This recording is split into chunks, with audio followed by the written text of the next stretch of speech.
जय श्री राम। कैसे हैं आप सब? आजकल एम्स हॉस्पिटल में आप लोग ने सुन रहे होंगे आशीष राणा के जो बीमारी के बारे में कि चारों तरफ से हार जाने के बाद उन्हें उनका माँ बाप ने सुप्रीम कोर्ट से इच्छा मृत्यु की आग्रह की। सुप्रीम कोर्ट ने दे भी दिया। तो कहा जाता है कि हमने पूरा कोशिश करने के बावजूद भी अगर वो जख्म सही ना होना तो हम अवश्य मांग लेते हैं। पर सोशल मीडिया के अनुसार आप लोग आज देख रहे हैं अनेकों लोग सोशल मीडिया के माध्यम से देखने की चाहत करते हैं। ये सोचते होंगे कि पहली बार, अनेकों लोग कह रहा है कि पहली बार हुआ है। ठीक है, सुप्रीम कोर्ट से पहली बार आग्रह किया गया, पर इच्छा मृत्यु हमारे देश में पहली बार नहीं हुआ। इच्छा मृत्यु अनेकों साल से आ रहा है कि जो अपनी इच्छा मृत्यु स्वयं अपनी इच्छा से मांग के जाता है उसे एक ईश्वर के ही पहचान दिया जाता है। पर इस बच्चे को, इस भाई को किस चीज़ का पहचान हम देंगे? क्या आप बताओगे? उसी माध्यम के चक्कर में आज इच्छा से मरने वाला लोग, इच्छा से जाने वाला व्यक्ति, इच्छा रखने वाला व्यक्ति, वो भी केवल मरने के लिए, हमारे देश में करोड़ों लोग हैं जो आज नेता बैठे बैठे बोल देते हैं कि हम सब कुछ सही है, सब कुछ अच्छा है, पर एक वोट लेने के लिए वो गली गली घर घर जाते हैं। पर एक दुख में सामना करने के लिए वो एक प्रशासन को लगा देते हैं।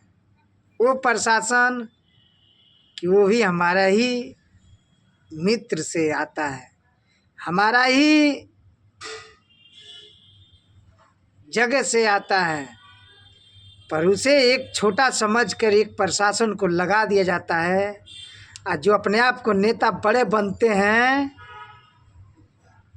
वो अपना बड़ा समझ के लोग को दिखा दिए जाते हैं। तो मेरे प्यारे मित्र, 4-5 जगह चुनाव होने वाला है।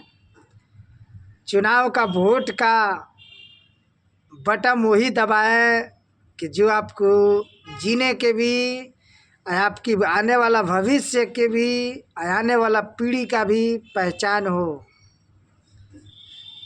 ऐसे वोट ना दिखाएं कि केवल कहने की है पर कोई उसका आधार ना हो। हम किसी को नेता के बारे में नहीं बोलूँगा, किसी विपक्ष के बारे में नहीं बोलूँगा, क्योंकि मैं भी एक आम आदमी हूँ।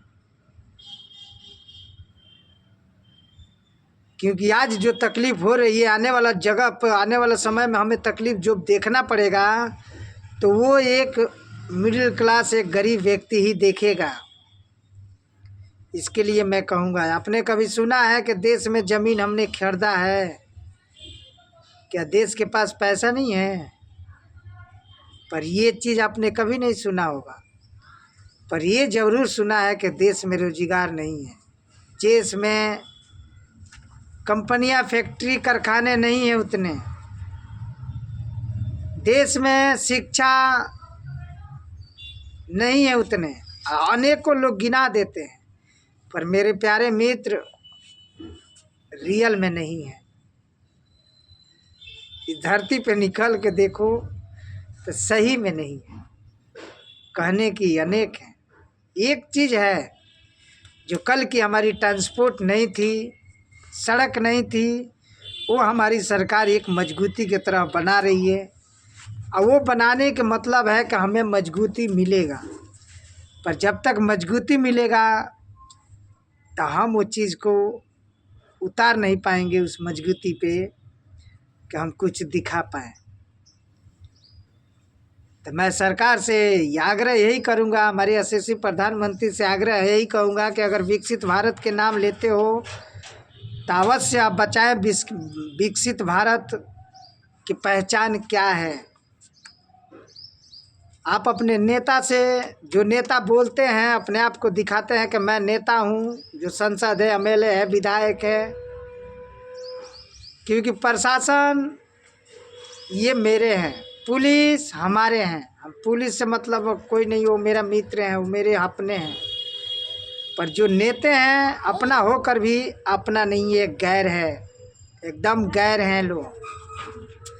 तो इसीलिए मैं कहूँगा जो भी कहते हैं विकसित भारत के बारे में, अपने आप को पढ़े लिखे नेता होंगे, मेरे से एक बार बता दे मेरे को कि विकसित भारत किसे बोला जाता है, विकसित भारत की आधार क्या है, एक बार मुझे अवश्य आप लोग बताएं।